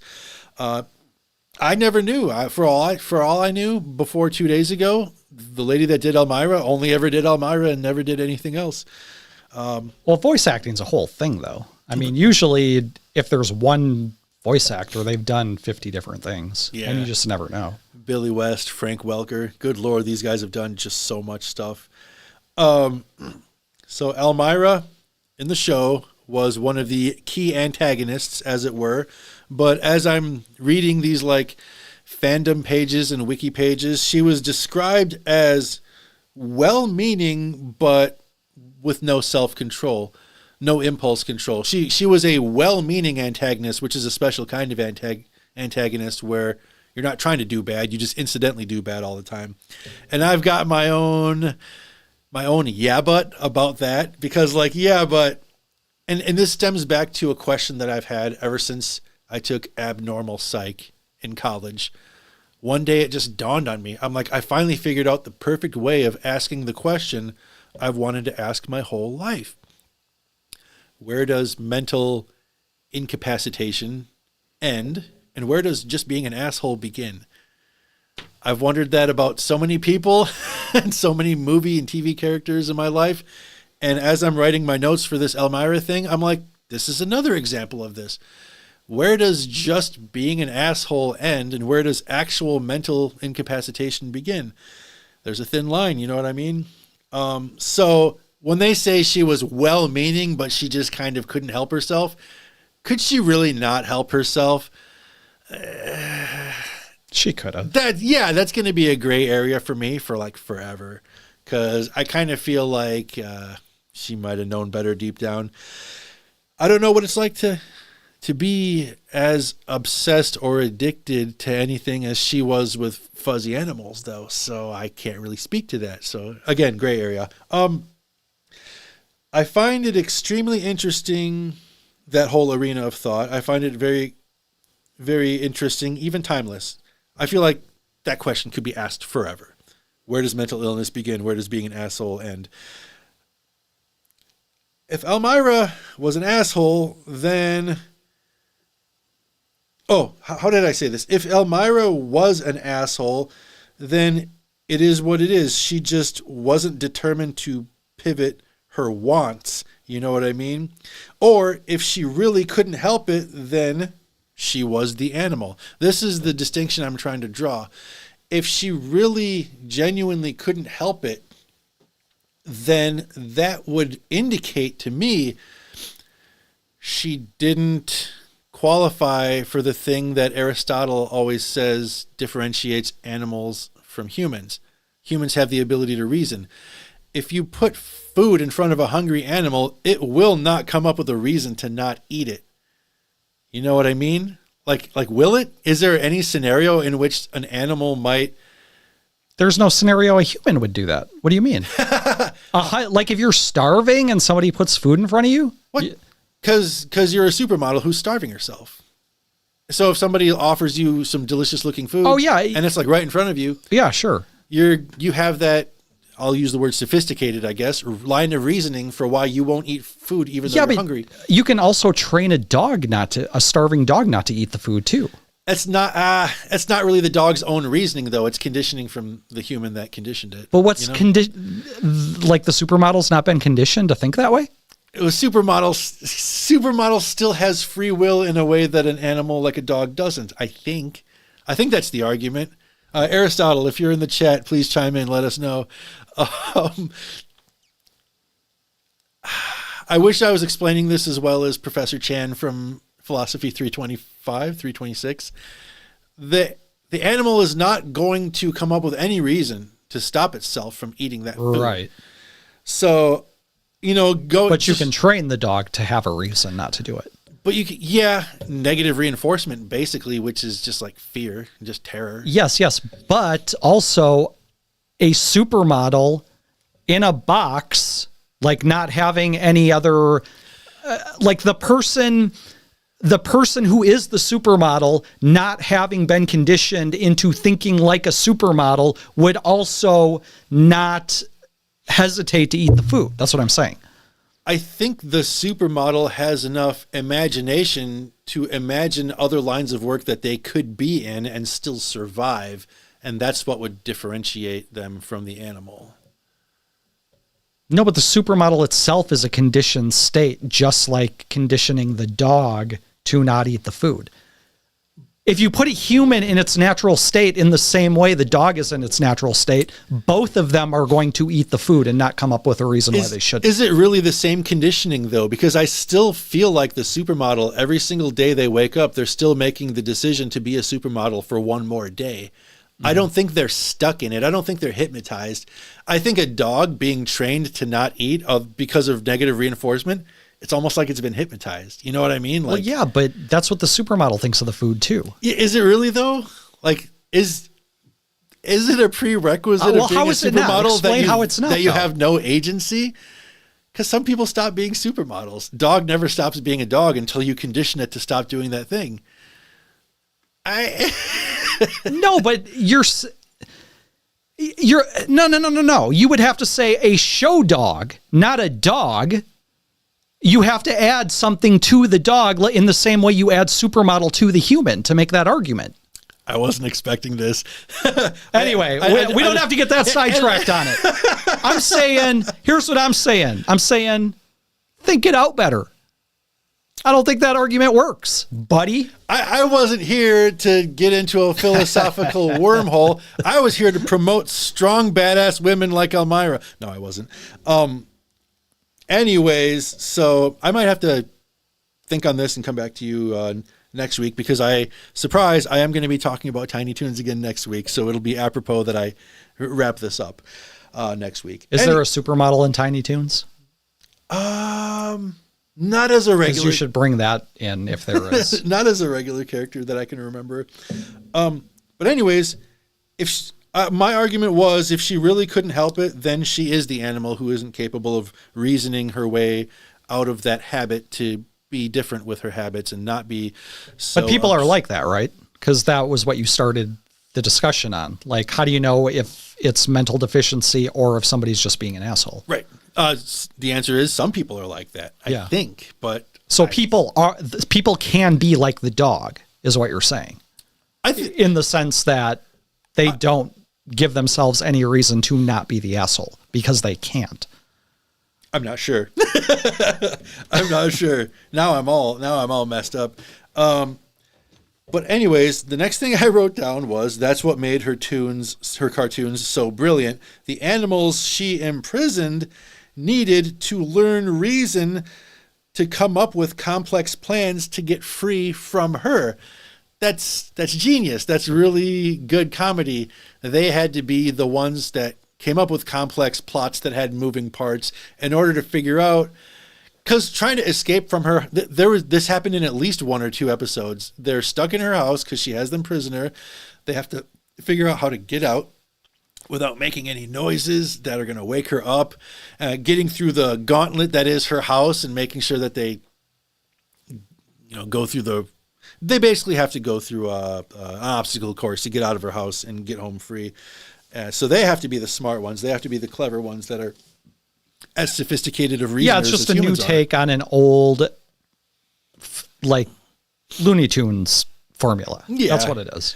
But yeah, I don't know. It's just in this particular context, it's just so brilliant because Elmyra is just so manic And it just, yeah. Anyway, I love it. I love it. I love it. I put down that my mom was not only like Elmyra, but she was actually a big fan of Elmyra. Because, every now and then my mom would peek her head into what I was listening to and what I was watching. And so that's how she got to like a lot of songs by Nirvana. She liked a lot of songs by Weird Al. She's like, copy those onto a tape for me. And I'm like, yeah, okay. So my mom... Just not the gay ones. Definitely just not the gay ones. My mom really glommed onto Elmyra, and I can understand why. And this brings us into another philosophical arena of thought: art imitating life versus does life imitate art? I wonder if my mom liked Elmyra so much because she felt akin to her, like, oh, the way that Elmyra is, that's the way I already am. Or was Elmyra a bad influence on my mom? Should Tiny Toons have been canceled? Could it be that Tipper Gore didn't do enough to cancel harmful forms of pop culture media to prevent impressionable minds like my mom from becoming worse people? Should have been more blood in it. That would have got her going. Sometimes I have to wonder that. Sometimes I have to wonder. That's all TV. All TV ruined boomers. But I mean, that's just a matter of fact. But this is different because I suffered from it. Well, yeah, we all suffered. No, but this one's different because I suffered from it. We're all suffering everything that the boomers did to us all the time. But this particular Elmyra and my mom thing is different because I'm the one that suffered from it. Yeah. Is it life imitating art? Is it art imitating life? I don't know, but my mom certainly did, in her own way, treat me like a pet that she would have been content to keep captive forever. Yeah. And I'm like, maybe if Elmyra hadn't influenced my mom the way that she did, maybe my mom could have let up on the reins, let up on the choke collar a little bit, and maybe let me go out and hang out with my Tiny Toons friends instead of just being in the cage inside her house all day. I like how you're just saying all of this with bunny ears on your head. Everything you're saying, I'm just like, you got bunny ears on your head. And I hope you like it too. My mom kind of treated me like a pet, and maybe it was because of Elmyra. So, nope, that's all I got. I kind of breezed through that faster than I thought I would, but I do have a bonus page, which was because I figured maybe you would ask, well, you're going to talk about Elmyra and talk about Babs Bunny. Are you going to cite some of your favorite moments of them? Even if you're not going to ask, I'm going to pretend you did. My favorite Babs, and this won't take too long, my favorite Babs moments were she did a rap during the Honey cartoon episode where she was trying to persuade people. She was out on the streets basically flyering and, hustling. And I'm sure this is all on YouTube somewhere. It might be. Trying to hustle to get people to show up to this film festival that she put together in this building that she made or whatever. And it was a really hilarious rap that she was doing to try to persuade people to show up. That's one of the things I'll always remember. There was one episode where she was babysitting a kid, and one of the activities to entertain him was she made a man out of mashed potatoes to try to make it more interesting for him to want to eat his food that he was not eating because he was being a difficult little kid. And the little kid said, but he has no hair. And Babs, with gritted teeth, says, it's a Sinead O'Connor mashed potato man. And I'm like, I get that. I get jokes. I know who Sinead O'Connor is. Bald. Was that before or after she ripped up the Pope? I don't actually know for sure. That would have been a good thing to bring in because we talked about that. Fine, I'll make a note. I'll go back and make a note of the air date of that episode. Well, you know what? It had to have been before because Tiny Toons. They probably wouldn't have mentioned her if it was after. All these Tiny Toons episodes were created and prepared in like 89 and 90. And the Sinead O'Connor thing, I think, happened in like 91 or 92. Again, I'll check the dates because now I kind of want to know too. But I think it might have been before the Pope ripping incident. So So she said, it's a Sinead O'Connor mashed potato man. And then the little kid goes, but mashed potato man needs spaghetti hair. And it was just one of those dumb things that me and the kids kept saying on the bus. Mashed potato man needs spaghetti hair because it's hilarious and stupid. She did a very, very.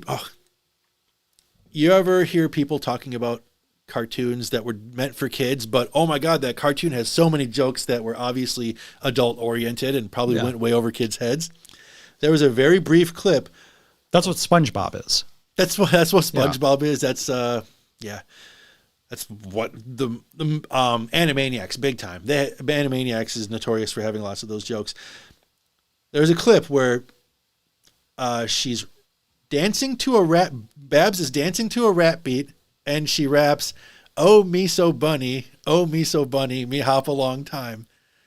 That was a reference to a fucking 2 Live Crew song. At that point in time, 2 Live Crew was in court. Yeah, but you know where they got that from?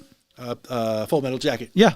At that time, 2 Live Crew was in court helping to, and they didn't know it at the time, set a precedent for what was considered like vulgar versus obscene. Like they're the reason parental advisory stickers started happening. Yeah. And 2 Live Crew also set a precedent in the late 80s or early 90s for what was considered, they helped establish parody laws, and they helped establish like free use laws, like because they were using samples of like, I don't know, Born in the USA by the Bruce Springsteen and whatever. And that's when it was decided you can use up to X We number. call it improving Bruce Springsteen's music. You can use up to X number of seconds or X number of bars of somebody else's original work without having to pay them money. And as soon as MC Hammer and Vanilla Ice heard this, they're like, oh, awesome. So I can just put Under Pressure on a loop or Super Freak on a loop as the background bed music for my song and not have to pay Rick James and Queen and David Bowie any money. Mm-hmm. I'm sure Rick James was fucking pissed about that. But these were the laws that were established by 2 Live Crew. Yeah, 2 Live Crew, the rap group that was responsible for parental advisory stickers starting, and Babs Bunny on a kid's cartoon was doing a rap parody of Me So Horny. That's fucking hilarious to me. That's funny. When Plucky did a gag where he was stuck as a giant eyeball and he couldn't get himself unstuck, he tried to hide it from Buster. I feel like I vaguely remember that episode. And then Buster figured it out and he's like, all right, I'll try to help you fix this, but don't let Babs know because she will never let you live this down. And they tried to hide it from Babs and they couldn't. And once she figured out, Plucky did the eye gag and couldn't get unstuck from it. Just the way she laughed and just the way she ripped on him to no end, I'm like, this is comedy gold. This is fucking hilarious. I'll always, you remember something like that because of the hearty laughter and the fact that Plucky is pissed off, but you don't know it because he can't emote because he's just a gigantic eyeball. It's pure comedy gold. And last but not least, Acme, for 50 years, the leaders in creative mayhem. It's just a throwaway line, but for some reason that's been in my mind ever since 1990. Because I'm like, I get that reference. They're giving a nod to old school Looney Tunes. All the stuff. Well, I thought wasn't it Acme University? It was Acme University, yeah. Yeah. But I mean, she was just giving a quick shout out to the fact that everything Wile E. Coyote bought to try to get the Roadrunner blew up in his face. Yeah. That's all that was. And I'm like, nice. I like that. Now, my favorite Elmyra moments, like I said, I'll try to breeze through these. You should have enough time to do your last topic, I hope. My favorite Elmyra moments, the song that she sang, "This is the way we wash our pets because they're filthy and disgusting and yucky." If I tried to mimic her, I wouldn't do it justice. So, Elmyra's "Round the World" was like one of the funniest things I ever saw in my life. I don't know if that one's available for free online, but if you saw Elmyra's "Round the World," any of you viewers, you know what I'm talking about. That shit was fucking hysterical. Okay. When you're done going through these, try to remember to do this. Post all this shit on the Facebook page. Like, try to find it on YouTube. Fair point, yeah. And then put it on the Facebook page. If you do that, I'll jump on there and check them out. Ooh, yeah? I will, I promise. Right, well, I will. I absolutely will. There's my incentive. All right. I do have at least one listed. It was one of their special double episodes that was like 45 minutes called Tiny Toons Spring Break Special. Oh, I got to watch 45 minutes of it? You don't necessarily have to, but what I'm saying is I Googled that one and it's on Daily Motion. So, and which is obviously is free. That special gave me 2 of the best Tiny Toon moments, Elmyra related. We'll just put the Tiny Toon timestamps moments on there. One of them, I do have the timestamp. About 5 minutes into it, she does this thing where she's dressed up like General Patton, going over her militant plan for catching the Easter Bunny.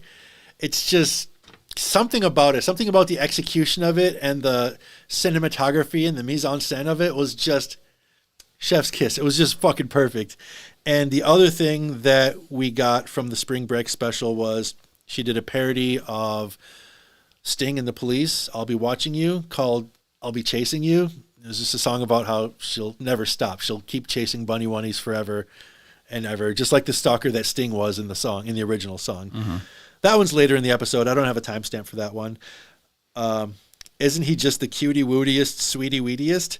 That was a great line, but just I wrote that down as a reminder of the fact that everything she said was hilarious. And the voice actress, Cree Summer, just nailed it. If she would have dialed back her enthusiasm while doing that voice, even like a half a notch, it just wouldn't have been the same. She had to be a full 11 out of 10 with her Elmyra delivery because that's what made her Elmyra. She was just so fucking hysterical by merely existing. That's what I've got. That's what I've got. Elmyra, you were just the funniest cartoon character I can think of, like, period. Like I said, post them on Facebook, and I will go on there and watch them. Okay. Like, see if you can find those clips. Because I'll bet a lot of them are up there. Yeah. Certainly more than one. It's not like anybody watches that show anymore. It's not on TV, is it? I don't think it's on any streaming services currently. That's actually a good question. And I've been told that there's some sort of reboot, and I don't know what streamer that's on, to be totally honest with you. Also, real quick side note, they made a 13-episode season called Pinky and Elmyra in the Brain. I thought it was a legend. I thought people were making it up. But no, it's a real thing that happened in 1998. I just found that out today. I'm going to hunt down those episodes because I loved Pinky and the Brain and Elmyra. So there you go. Anyways, I'll shut the hell up. Okay. I'll look forward to the... and probably I'll watch them, and I'll probably remember a couple of them. They're probably buried deep in my psyche somewhere. I don't know. Yeah, I haven't... Maybe I can awaken some stuff. I'm going to talk about Tiny Toons on at least one more episode because at some point I want to do a series overview where I talk about some of the stuff I haven't talked about yet, but just wanted to mention that. I feel like I'm in Acme University. Okay. My last topic. Yeah, I'm going to breeze through this. I'm going to try to get this done in like 10 minutes. Hopefully that's enough. Sorry to rush you. No, mine is all visual anyway. Okay. So I wanted to bring in another great female influence that was had on young boys all over the country in the 90s. And of course, that is video games. Heck yeah. So what I did was I brought in some of the hottest video game girls of the 1990s. The ones that I thought were some of the hottest video game girls in the 1990s. We'll see about that. Put in your opinion and let me know what you think. I can give you reasons why I think they're all hot. But here's the thing. The 90s was the beginning of like Senate hearings and shit like that on video games because they were getting too violent and they were getting too sexy. And it was the beginning of teenage boys never ever having to leave their bedrooms. So nowadays, we all know what, especially with the movie posters. No, but this is interactive booby poster. This is an interactive version of the booby poster. Sure, yeah. The next layer. We all know what an incel is. Now, indeed, incels are like, this is where this came from. This all started in the 90s. Like, all of the degeneracy started in the 90s, let's be honest. But what the 90s foreshadowed was this idea that you never had to leave your bedroom for anything. You could have your video game and your sex all together, all morphed together in one disgusting package. In the 90s, we could play video games and we could be like, oh man, that chick's hot.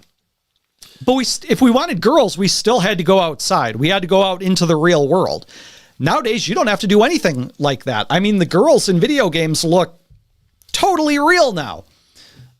In the 90s, not so much, but you can see the beginnings of it right here. And we're going to take a little trip To a through different the time. 90s of video games, starting with one of the hottest video game characters ever, We're starting out good so far.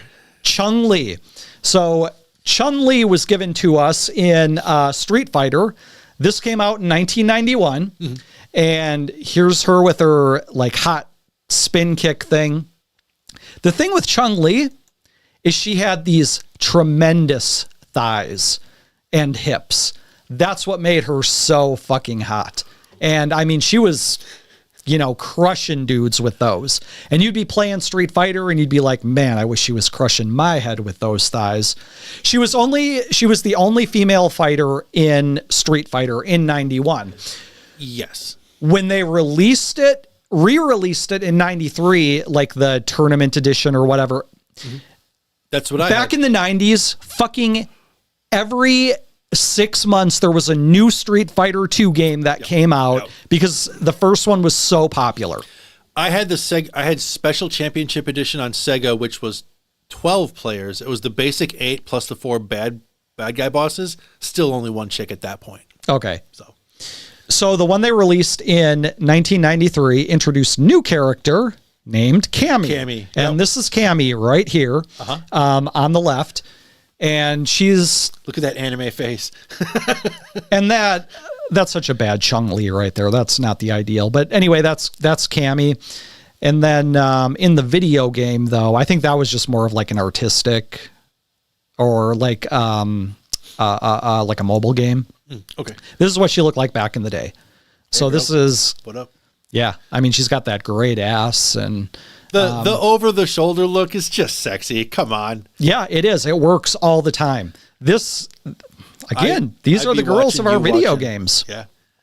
Continuing with the fighting theme, You're batting 1,000 so far? Okay. we have Katana. Okay. So Katana was a Mortal Kombat chick. Mm-hmm. And so this is her. She's got like these sexy arm things and like the booties. And she wore a mask. Like you can see that. This is taking me back. And so like masks on chicks are hot.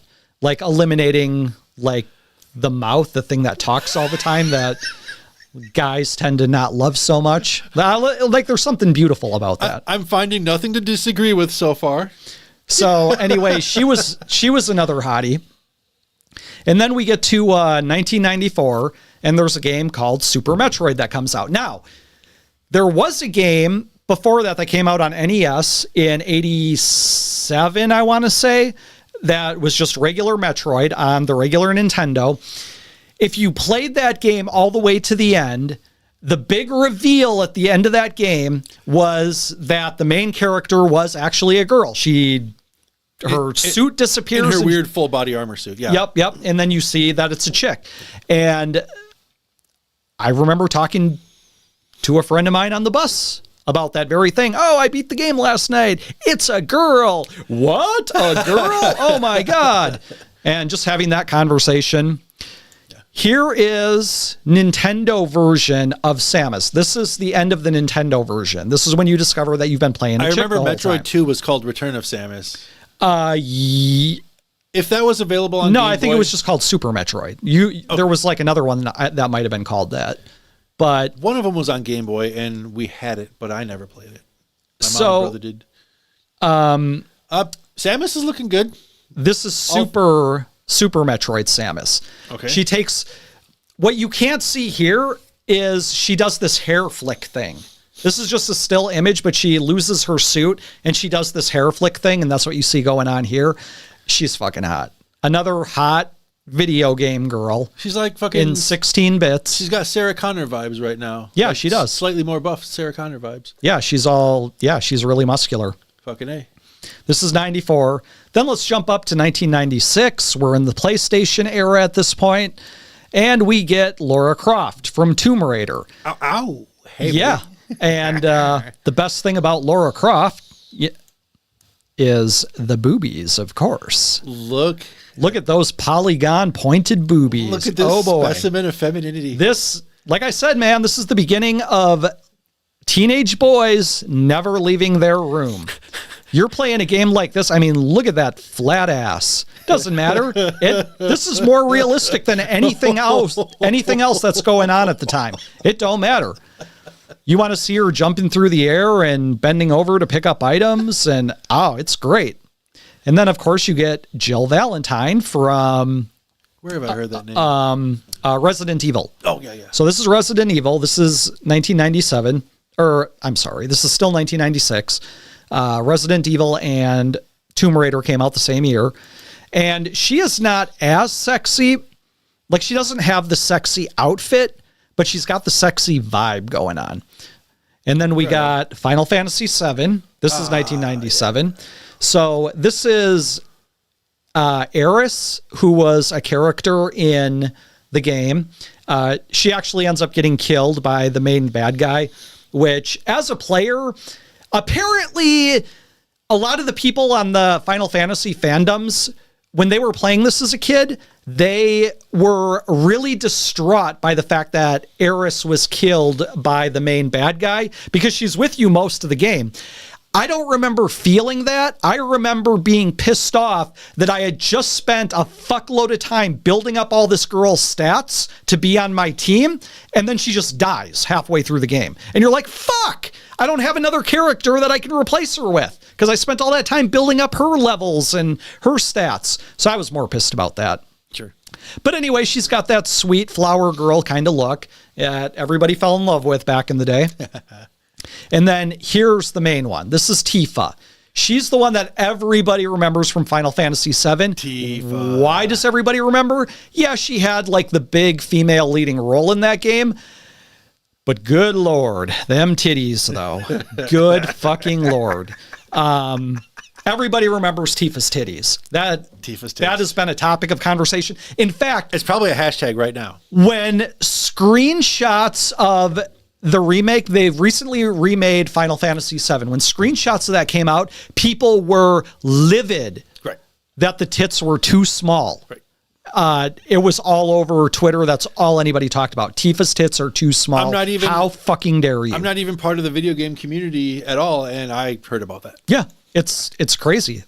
Uproar. It is a crime, right up there with genocide.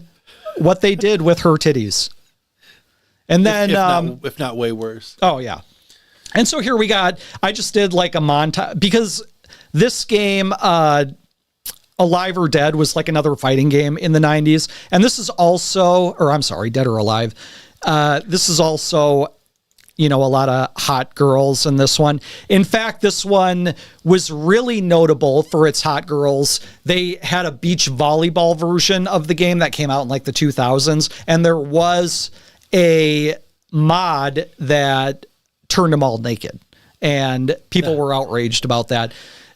Some people were. But it had, the wrong people Yes. were, the people we shouldn't be sharing society with were outraged about it. So that was like a big thing at the time. So the question is, why no, I just went through consoles, and the question is, why no Princess Peach or Zelda? Because those are the two biggest 90s video game girls. Yeah. Why didn't I include them? For the very simple reason they had no sexy aesthetic to them. None whatsoever. Yeah. You can't find it. You can look through all the Mario games. You can look through all the Zelda games that came out in that decade. There's nothing sexy about either of those characters. If no one ever. else had mentioned that, I was going to mention those same characters while knowing what the answer was going to be. Right. Yeah. So let's do. If you didn't give me sexiness in the 90s, you weren't helping. And so we'll do this one quick. So then we are coming into like the computer age here. So we have, what the hell was the name of this game? Oh, this was Leather Goddesses of Phobos. That's what the name of it was.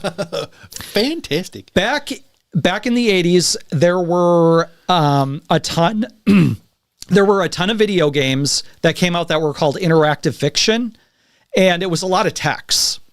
So it was a lot of reading, and then it would kind of describe the area that you were in, and then you'd have to type in a response, or you'd have to type in how you're talking to somebody, and then you would advance in the game that way.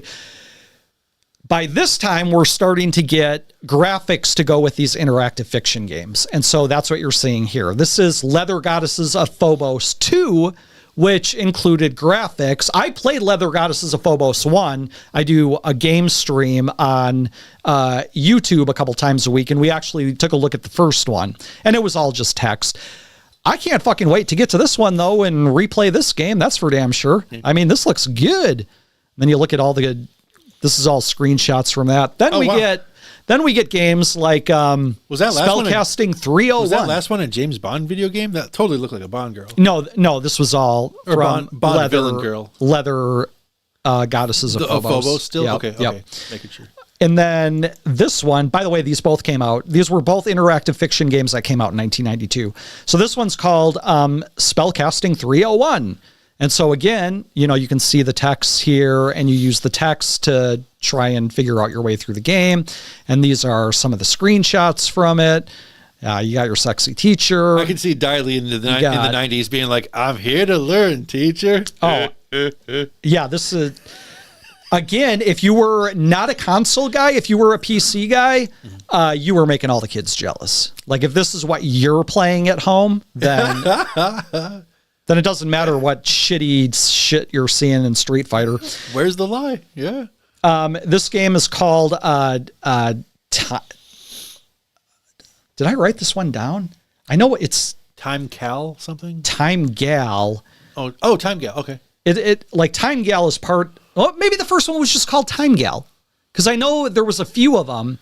But, okay, so this would be the first one then. And this one was actually made in the 80s, but it didn't get... here until the 90s. So this is like 93, 94. And it's Dragon Slayer. Do you remember Dragon Slayer? Remember the name? Yeah, which was on the laser discs, and it had like the cartoon action and stuff like that. This was back in the 80s. This was like that. It had that kind of like action. And so you have like the sexy time gal here. Hey, girl.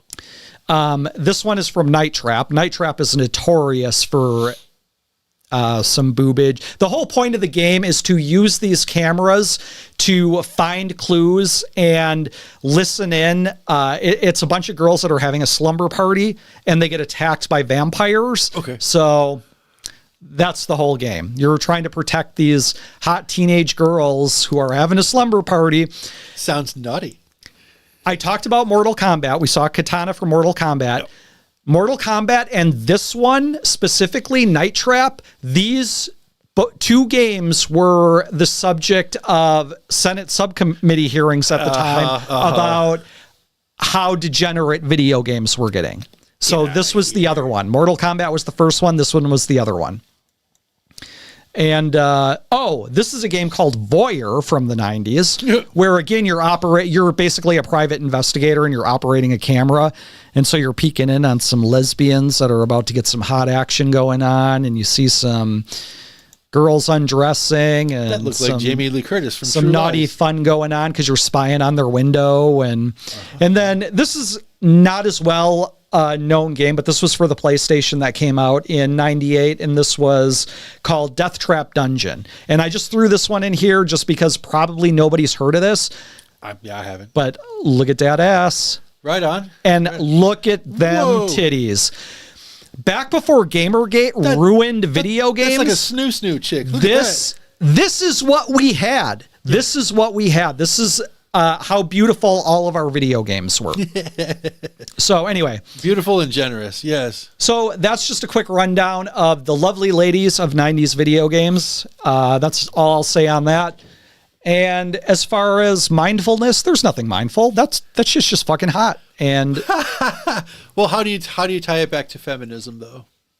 tie what back to feminism? Because they're just strong heroines. That's all there is to it. There you go. And that right there is mindful enough. I would say. Yeah. Boom. Wrapped it all up. And in a neat we'll little package. pretend that's why we respect those women. It's not because Will of we ever? those luscious muscular thighs or those big old titties. Yeah. It's all about And having the big strong woman that you can play in the video game. Yeah, and every time I Google search for Chun-Li fan art, it's to appreciate how she's a strong, capable woman. What do they always accent? It's always the thighs and it's always the titties. Always in all the fan art. Right. That's where she keeps her. That's where she keeps her strength and her courage. And they're not wrong at all. Yeah. Absolutely. Okay. Anyway, so we got to just round out the Wiener-Band tournament. Diley says Oasis, but Pat says Creed, which brings them back to being tied again. Who do you think between Creed and Oasis? Who's more wienery? Between Creed and Oasis, I would go Creed. I would go Creed too. Yeah. So I think that kind of nails it. Okay. Yeah, we're gonna say Creed won that round then. And then Aerosmith versus Limp Bizkit. Who do you go with? Being more wienery. Definitely Aerosmith. I think I would too. Not that I don't think Limp Bizkit was super wienery. I said that on Twitter too. I said Aerosmith definitely represented. Oh, and by the way, the Twitter poll actually got a vote on that one. Yeah. And they also said Aerosmith over Limp Bizkit. Okay. So that one actually did win. I don't even need to give my input. Actually, yeah. Okay. By technicality, yeah. All right, then. Well, fuck All it. right. Anyway, that's all we got tonight. Thanks for everybody that's listening. Thanks for jumping in the chat and giving your input. Thanks for liking and subscribing. Do that. And thanks for leaving a comment on Spotify or your podcast network, whatever you use. Spotify, where we are caught up with episodes. It is current. They are all there. Yeah. Last time I checked. I hit the wall again though. So this one's not going up for like a couple weeks. Balls.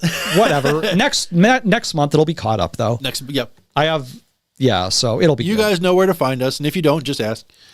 All right. Till next week. I don't know. I guess we'll see y'all next week. What am I gonna do about making that bracket visual? Should I just make one, or should I try to get somebody with talent to make one? No, just make one. Just Make put one one? on like a Word document. Okay. Just try to like line everything up. Shouldn't be that bad. Just make a table. Yeah. That should